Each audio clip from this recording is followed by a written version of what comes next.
حضرت سیدنا سعید بن مسیب رحمہ اللہ فرماتے ہیں، ایک مرتبہ حضرت سیدنا لقمان علیہ السلام نے اپنے بیٹے کو نصیحت کرتے ہوئے فرمایا، اے میرے پیارے بیٹے، جب بھی تجھے کوئی مصیبت پہنچے تو اسے اپنے حق میں بہتر جان اور یہ بات دل میں بٹھا لے کہ میرے لیے اسی میں بھلائی ہے، اگرچہ بظاہر وہ مصیبت ہی نظر آ رہی ہے، لیکن حقیقت یہ ہے کہ وہ تیرے حق میں بہتر ہوگی۔ یہ سن کر آپ کا بیٹا کہنے لگا، جو کچھ آپ نے فرمایا میں نے اس کو سن لیا اور اس کا مطلب بھی سمجھ لیا، لیکن یہ بات میرے بس میں نہیں کہ میں ہر مصیبت کو اپنے لیے بہتر سمجھوں، میرا یقین ابھی اتنا پختہ نہیں ہوا۔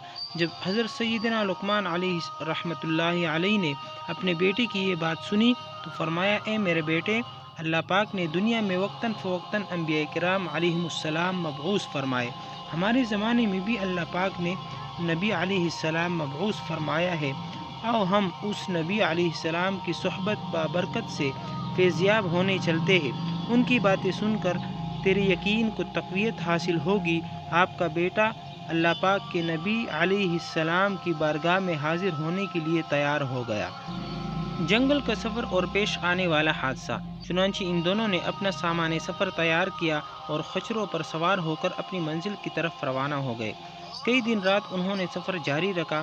راستے میں ایک ویران سی جنگل آیا، وہ اپنے سامان سمیت جنگل میں داخل ہو گئے۔ اللہ تعالیٰ نے ان کو جتنی ہمت دی اتنا انہوں نے جنگل میں سفر کیا۔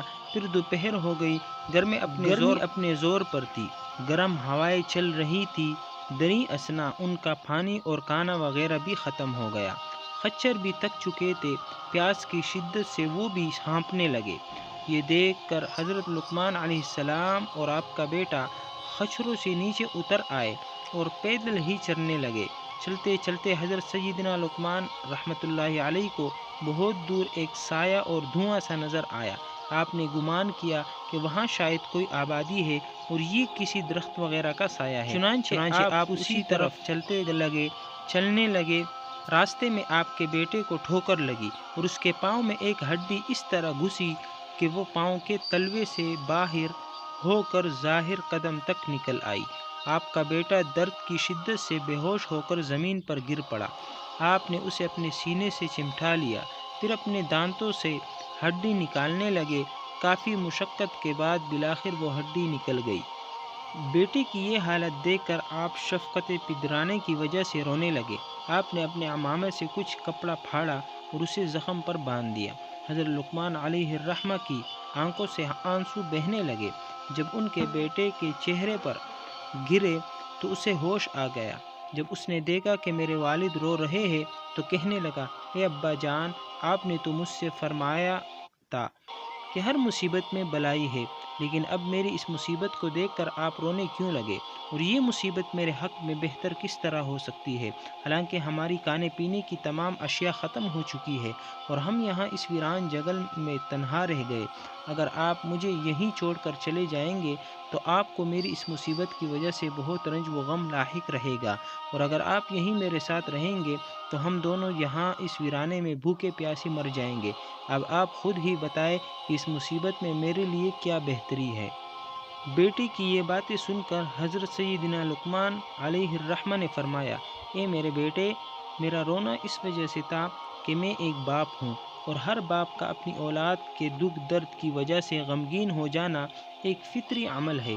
باقی رہی یہ بات کہ اس مصیبت میں تمہارے لیے کیا بھلائی ہے، تو ہو سکتا ہے اس چھوٹی مصیبت میں تجھے مبتلا کر کے تجھ سے کوئی بہت بڑی مصیبت دور کر دی گئی ہو، اور یہ مصیبت اس مقابلے میں چھوٹی نظر آئے جو تجھ سے دور کر دی گئی ہے۔ آپ کا بیٹا خاموش ہو گیا۔ پھر حضرت لقمان علیہ الرحمہ نے سامنے نظر کی تو اب وہاں نہ تو دھواں تھا اور نہ ہی سایہ وغیرہ۔ آپ دل میں کہنے لگے، میں نے ابھی تو اس طرف دھواں اور سایہ دیکھا تھا، لیکن اب وہ کہاں غائب ہو گیا؟ ہو سکتا ہے کہ ہمارے پروردگار پاک نے ہماری مدد کے لیے کس کو بھیجا ہو۔ ابھی آپ اسی سوچ بچار میں تھے کہ آپ کو دور ایک شخص نظر آیا جو سفید لباس زیب تن کیے، سفید عمامہ سر پر سجائے، چت کبرے گھوڑے پر سوار آپ کی طرف بڑی تیزی سے بڑھا چلا آ رہا تھا۔ آپ اس سوار کو اپنی طرف آتا دیکھتے رہیں یہاں تک کہ وہ آپ کے بالکل قریب ہو گیا۔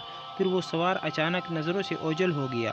پھر ایک آواز سنائی دی، کیا تم ہی لقمان ہو؟ آپ نے فرمایا، جی ہاں، میں ہی لقمان ہوں۔ پھر آواز آئی، کیا تم حکیم ہو؟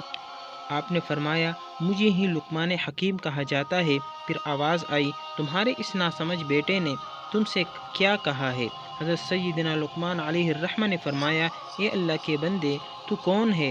ہمیں صرف تیری آواز سنائی دے رہی ہے اور تو خود نظر نہیں آ رہا۔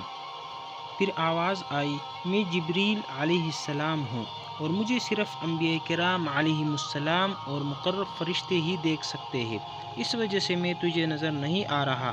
سنو، میرے رب پاک نے مجھے حکم دیا ہے کہ میں فلاں شہر اور اس کے آس پاس کے لوگوں کو زمین میں دھنسا دو۔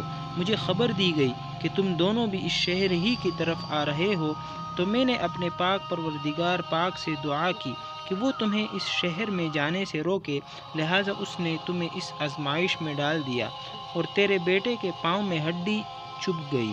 اس طرح تم اس چھوٹی مصیبت کی وجہ سے ایک بہت بڑی مصیبت یعنی زمین میں دھنسنے سے بچ گئے ہو۔ پھر حضرت سیدنا جبریل علیہ السلام نے اپنا ہاتھ اس زخمی لڑکے کے پاؤں پر پھیرا تو اس کا زخم فوراً ٹھیک ہو گیا۔ پھر آپ علیہ السلام نے اپنا ہاتھ اس برتن پر پھیرا جس میں پانی بالکل ختم ہو چکا تھا، تو ہاتھ پھیرتے ہی وہ برتن پانی سے بھر گیا، اور جب کھانے والے برتن پر ہاتھ پھیرا گیا تو وہ بھی کھانے سے بھر گیا۔